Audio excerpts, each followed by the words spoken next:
Now on the blue side, oh, it's going to be a ban out onto... Ooh, what do you think about these bans?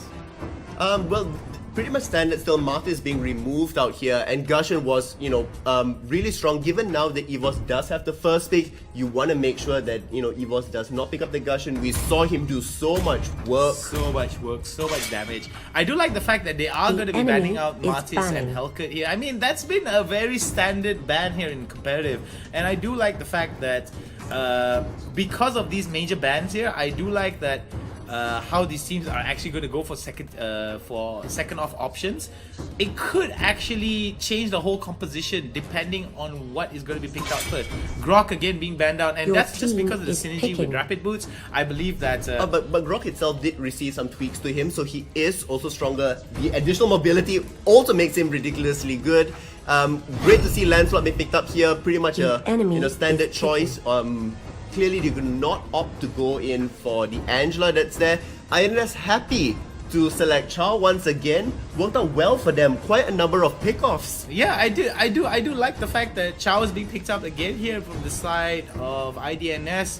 I do like Amy using out that Way of the Dragon to actually solidify some of the kills. But I do have a criticism towards IDNS though. I mean, the Way of the Dragon was good, but I felt that the collapse onto the target was a little bit slow coming in from the side of IDNS. They do need to tweak that a little bit. I'm not sure about that. It's sort of been their playstyle to be a little bit more slower, a little bit more mature, not so hasty. So it's still pretty much within their wheelhouse, but having that Fanny such a high pickup there, clearly dominating the statement out that what they picked before works for them. I will not be surprised if a Bane appears out there. A personal favorite of mine, Kagura now being picked up by the side of Emperor. I do like this Kagura pickup here. Kagura is one of those heroes that just, no matter where the meta goes, she'll always fit in the meta in a very nice spot. Like, not too far behind, not too ahead, just well balanced in the team. The Harley pickup here, coming in from the side of IDNS along with the Jawhead, but going over to the Akai. I do like the Akai a lot better than the Jawhead that's there. A little bit more versatile, and it is exactly what you need, because if you do pick up the Harley, which they just have done, you want to be able to position really well, and having Akai, helps that so very much. I'm really not sure about the Kagura pick specifically, just because things like Vexana is really strong and popular these days. However, comfort picks is coming through for the side of EVOS. We saw them play multiple games of Kagura in the Indonesian regular season, into the playoffs that's there, and with Lapu Lapu as well. So pretty much also within your wheelhouse there. I love the comfort, and yes, Bane is being picked up. Did so well last game. Not only was he the highest gold that was going on, he also had the most participation that was working out there, and he soloed the top lane. So really good stuff that coming out from them. I am excited to see how this is going to play out. Now that EVOS has seen the Bane, has seen the Fanny, can they adapt fast enough? That's the question I have. Okay, the thing is, right now, when you look at a Fanny, you gotta put some resources towards stopping her from getting those items. She gets 2-3 item spikes, and it's gonna be a big problem here for the side of EVOS. So I do like the fact that in EVOS' side, they got the Angela, the Hylos, the Lancelot, Lapu Lapu, and Kagura. Kagura does have some really good zoning potential. She does have some really good spells that is able to just do tons and tons of damage. But if Fanny were to get ahead, and also with Cho moving around with such mobility, it's just going to be a big problem here coming in for them. We're gonna go into game number 2 between EVOS and IDNS Thailand. EVOS on the blue side, IDNS Thailand on the red side. I do like to see EVOS come back into this. We talked about them having a better early game, being a little bit more aggressive, taking a bit of the advantages that's going on there. A little bit risky play maybe. I want to see that happen again. We are going to see out here. Oh boy. That Framesy does get spotted out. He's going to be on the bottom lane from our perspective this time around, and Turtle's going to be on the opposite side of the map, spawning on the top side from our perspective. Alright, we do see that EVOS now trying to get as much early objectives here from the side of Izzy as much as can. Isowade now coming in to show a little bit of support here for his friend, and we do see EVOS hanging out over to the bot side, getting as much of the objectives as they can. So what do you think about this early on here? And I want to also ask you one thing, like what do you think about this matchup here in the mid side? But before we go into that though, Isowadi taking a little bit of damage. I mean, he just sort of went through, checking things out. You asked me about the bot side there. Akai and Bane does have a little bit of advantage moving through simply because of the additional mobility that they have. Hylos is a little bit weaker before he hits his level 4 that's going on because he does need to take the additional bits of magic damage that's going through. Keeping in mind that in mid, you both have Harley and Kagura, really mobile mages that can create impact across the team.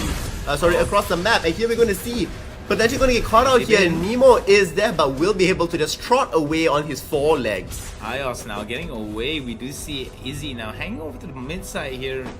Is just hitting his level 2, so he does need to hit his level 3 in order for him to basically do some turtle resurrecting level 4 to actually do some really good stuff here. Alright, Aura now already hitting that level 4, ultimate available as is.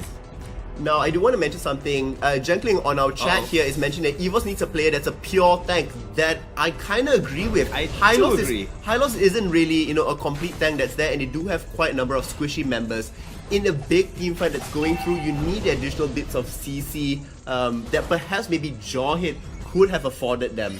Alright, it's going to be another fight here. Marsha in a bit of trouble, has to flicker over the walls. Good stuff here. Very good response from Marsha, but that resources is going to mean that they are going to give up the turtle early on here. Turtle being slain for the side of Idns Thailand. EVOS looking towards getting members off of position. Emperor will not be able to spot out as he been here. It's also interesting to note that EVOS, does have a little bit of a goal lead that's here. Still, tapping between them, does throw it on ultimate. And they are going to see the re-engage out here. Now, Akai's pushing them back, but will be the first one to fall. In fact, it is going to be Emperor that picks it up. The Kagura playing off well into the favor. And now we're going to see that Harley gets harassed away. Just as I was about to say, this is a slower paced game than the very first one. We do get first blood. Seemed a little bit off in terms of, knowing your strengths and what you take the final positioning.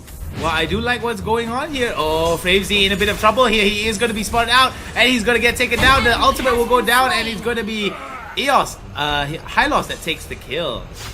iOS was the one that's going to take him down. Beautiful stuff here. EVOS looking to get the early game advantages here, like how they did in that first game, but whether or not they're able to translate it into a good, strong, dominant mid game. Nice stun. That was very nice. That was very nice coming in from iOS, but I don't think that that's going to be much of over to the top side here. Isowadi trying to do as much damage as can, will be CC'd a little bit, does not decide not to commit into it. I think it's also for a wise thing, you're not in the, sort of power level that's there. We are going to see completely locked away there. Will, find his grave in end. No, Angela does come onto him. The shield is back up again. The shield is just coming in at a good time. That's why manages to get him taken down. iOS coming in. EVOS goes down, and here they go. It seems that IDNS is in. It doesn't look good for IDNS early on here. That was really well executed coming from EVOS. Huge kudos to them. Being able to juggle the dash that's there and also bring in enough damage to make it count when it mattered.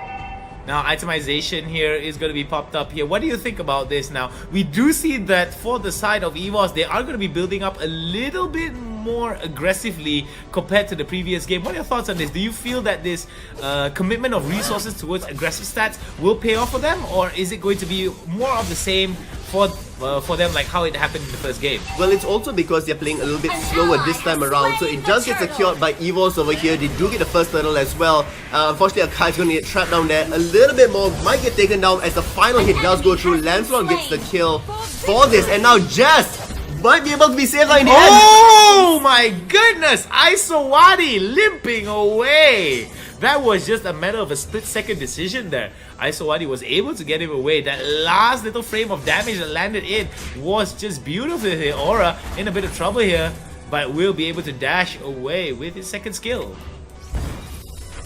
So as we see it now, we do see EVOS putting in a little bit of attention and pressure here towards the bot side.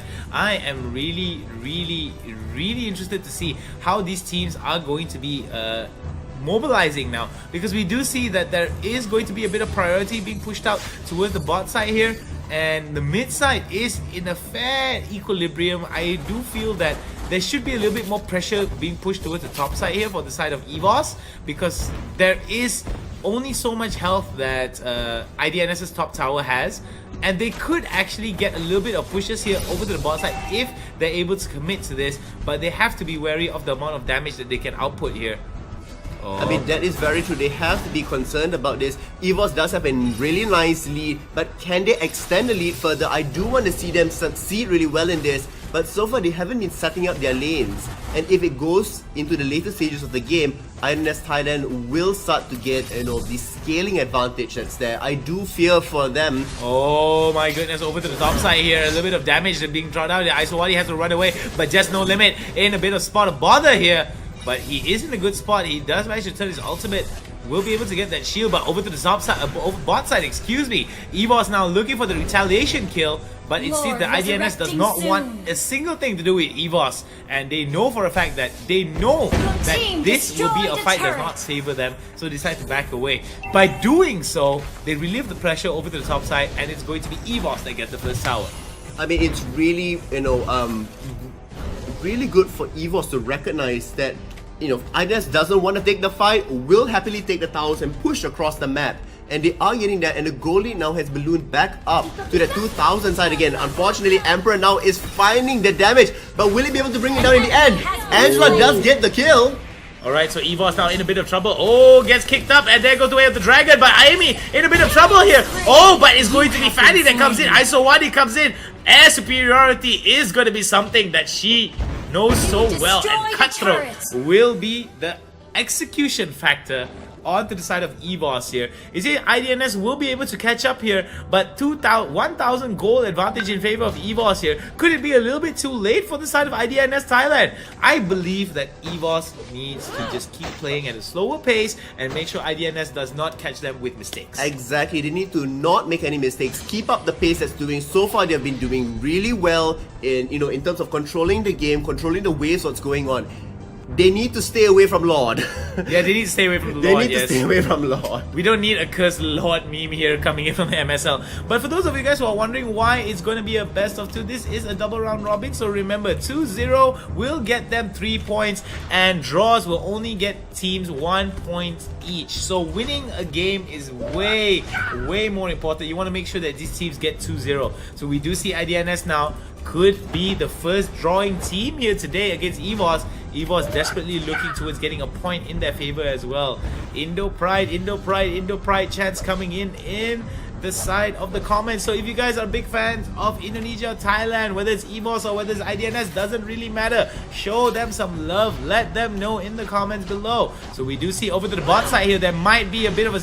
Oh, but wait, before that, Isowadi will be able to get away with the steel cable. I do want to see what's going to be happening towards the bot side here. We do see a lot of IDNS Thailand now moving into the enemy jungle. They might actually go for that Lapu pickup here over to the bot side. I mean, it looks like they certainly want to be going for it. Jazz will be prepared for this, but Bane coming with reinforcements at the bottom as well. Back up top, Marshall's going to be deleted off the map. Fanny does have the items, is reaching that 10-minute mark where she is going to be superiorly stronger. Back in the mid lane, Kagura is pushing as well. Love the strategy coming out from EVOS here. Not wanting to take the main fights that's going on, but really playing the map objectives, taking away the turrets. Yeah, taking away the turrets, taking the map objectives is fine, Sudo. I really like it, but at the same time also, when you do not put any resources into these fights and you end up losing resources anyway, you still lose in the long run. So it's only a matter of time before they are able to catch up again. And as we see, Angela plays so clutch, coming in, saving our Emperor. Now we need a double kill, just no limit.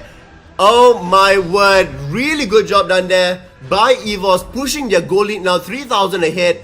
We also are going to see here that Aura is in the right position to be taking out you know, and pushing out the tower here. Not going to quite find the right angles, unfortunately.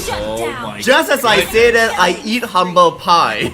Humble pie, definitely big sizes for you here. We're going to see a lot of damage being focused towards the turret. Amy, Azibin now in a bit of trouble. Looking towards getting a little bit of that damage out. Oh, we do see Isowadi here. Oh, he has to go for Emperor. Oh, he goes for Masha instead. Look at that damage though. But Isowadi gets stunned and it's going to be game over. And that killing spree over to the Lapu Lapu. And it seems just so few seconds ago that Fanny was superior in the air. All it took was one stun to shut down that tree. She got brought down to the ground immediately. That's a really good layering of the crowd control as well, making sure that she could not escape. Right now, Idns Thailand, you know, reeling a little bit. This potentially, you know, a little bit more of a difficult chance for them, given that Fanny has been removed. If you look at in terms of gold, Akai is 3,400. He does not have that tanky item, which is why he can be bursted down just like that. Alright, Aura now looking for more action here. Manages to get that kill. We do see that because of the Kagura here, they are able to push it out. And look at that, the ultimate has been propped up and they're going to go for the dive. But Isowadi comes in. Look at the amount of damage that he does with the steel cable, and the cutthroat decides to go away. Steel cables away and no kills coming in from either side of the teams though. So I feel that that big ultimate coming in from the high loss could be wasted a little bit, but it does give them a little bit of lane priority here. And if you're wondering what lane priority is, it means that is the lane that's going to be pushed out and the lane that you feel that the team feels that is going to be focused on here. We do see that over to the priority, in terms of priority here, it's going to be Lord that's going to be taken out. Oh, Izzy now getting into a fight with Aura. Aura in a bit of trouble here, and it's going to get iOS is going to get taken down. Emperor doing his best to take down as much damage as he can. Azibin spins to win, and it seems that EVOS now getting a kill as well. We do see IDNS pushing it out, but IDNS breaking it away as EVOS pushes it out more and more, and it seems that the Lord could be in their favor. Could IDNS be able to repeat the same level of success that they did like they did in the previous game? EVOS now has to be careful in this fight. Look at that Emperor taking too much damage, has to back away before he gets dived on. I mean, that is 4 members that went down. Bane is in such a strong commanding position. With, you know, it was great that Fanny got some of the early kills that's there, but we just need to wait for Bane to come through. And there you see the amount of damage in terms of items that he's building. Absolutely insane, and which is why he's able to sustain affect team fights so dramatically. Kagura's gonna come in and try his steals. Does get secured by Harley. It was a nice flank, you know, by around there by Framesy to make sure that, you know, they couldn't have the final bit that's there.